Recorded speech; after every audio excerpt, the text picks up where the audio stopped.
কিশোরগঞ্জে বাড়ির উঠান থেকে মোহাম্মদ আরাফ নামে ১৯ মাস বয়সী এক শিশু শিয়ালের কামড়ে প্রাণ হারিয়েছে।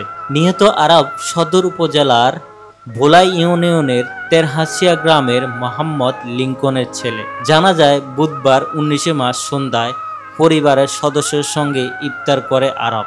ইফতার শেষে পরিবারের সদস্য অন্য কাজে ব্যস্ত হলে এক ফাঁকে ঘর থেকে উঠানে চলে আসে শিশু আরাফ।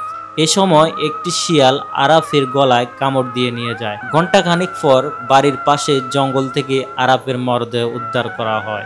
আরাফের দাদা লালু মিয়া বলেন, ইফতার শেষে ঘর থেকে বের হয়ে উঠানে খেলাধুলা করছিল আরাফ। হঠাৎ করে তাকে আর পাওয়া যাচ্ছে না। বাড়ির আশেপাশে সকল জায়গায় খোঁজাখুঁজির পর এলাকার মসজিদে মাইকিং করা হয়। এ সময় একজন লোক খায়রুল ইসলামের জঙ্গলে বাচ্চা সহ একটি শিয়ালকে দেখতে পেয়ে সামনে যেতে শিয়াল চলে যায়।